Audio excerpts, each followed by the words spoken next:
Hello everyone. Today I'm going to convert this orchid into water culture. It's my first time doing it, so join me in this process. They always say don't convert your lovely or a very precious orchid into water culture if it's your first time doing it. Try it with something that's brand new. So this orchid, I just got this about a month ago for $5. So it's very cheap. If it won't survive, at least I can buy another orchid. But this is a very beautiful orchid. As you can see, it has yellow flowers with dark pink streaks on it, and it looks very healthy. But I want to try water cultures just like I see on other YouTube videos, so join me in this journey. Also, I have heard from a lot of people that you don't convert orchids to water culture. If it still is blooming, it says to wait until the blooms are done before you convert it. But I can't wait because I think this orchid will have blooms for a very long time. Usually, it takes about 4 months or so before the blooms all die down. So let's start. As you can see, the roots look very healthy and it's green, but I soaked it ahead of time, so when I take what's inside, the media that's inside, it will be easier to take out. And I have a jar with me. In fact, I actually have two jars that I'm going to see to choose from. So let me take it out and slowly pull out the media that's inside. It's a sphagnum moss, and it's very compact, and I think it's going to take some time to take the moss out. So they always say that when you do this, you do it gently so you don't break off the roots. So I'm doing it gently. As I'm pulling out the media, I'm also checking the root system, and later on I'm going to cut out roots that are already dead. As you can see, the sphagnum moss is really compact and hard to pull out. I think they layer it on top of another. So first, when the orchid is kind of small, they put a smaller layer of sphagnum moss, and then as it gets bigger, they just add another layer of sphagnum moss. So the inside of it is like this thick ball, and it's hard to pull out. So it's better to soak your orchids first. That way the roots are softer and it won't break easily as you're trying to pull out your sphagnum moss. So it looks like I'm getting close to taking all the sphagnum moss out. It's just kind of tricky. As you can see, there's still going to be more sphagnum moss that will attach to the roots. So in this case, you might have to soak it until the strings of sphagnum moss or bark will come off. And this might take a few days to soak it and then take it out again, and then soak it and take it out until it's completely clean. But I'm trying my best to take everything out, and so we'll see what happens. So it looks like I pulled most of the sphagnum moss out of the roots. So I also heated up a pair of scissors to sterilize it. You can use alcohol to sterilize it as well. But I don't have alcohol right now because of COVID, so I sterilized it using the heat on the stove. So now I'm going to cut the dead roots. I'll cut out this string right here that's just exposed, and the dead roots are usually dark or black, and when you touch it, it's like papery. It's like there's no substance in it.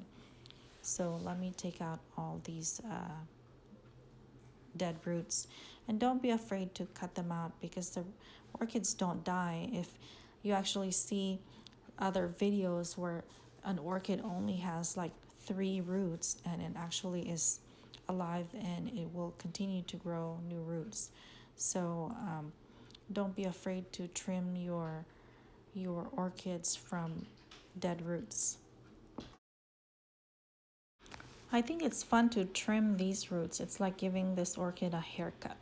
Like the roots are basically the hair, and then you just trim the wavy hair, the split ends, and all the bad strands of hair. So it's like giving this orchid a haircut. So as you can see, the tip of the roots here are black, so I'm going to trim it. And see, that one is black, so I'm going to trim it also, because that's going to rot. If it sits in water, it is going to rot, so you don't want that rotting in water, and then the water will look murky or dirty as it sits in the water. So keep checking the roots and until you don't have dead roots anymore.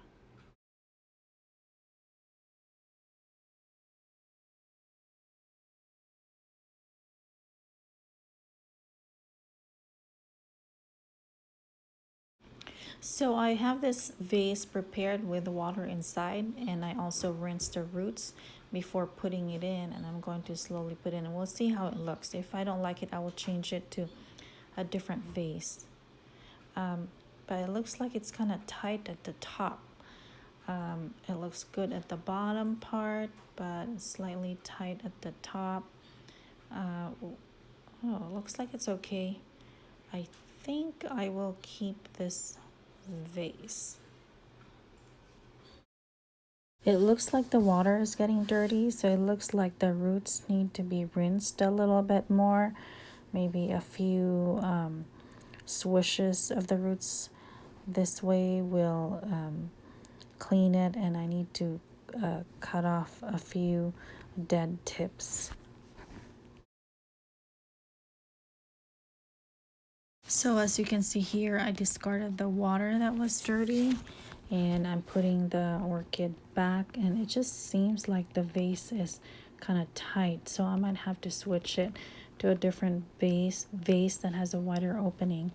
And I'm adding these pebbles at the bottom just to make it look prettier. I could always take it out later, but you can do whatever you want. It's your own orchid. You'll do whatever it takes to make the orchid look presentable.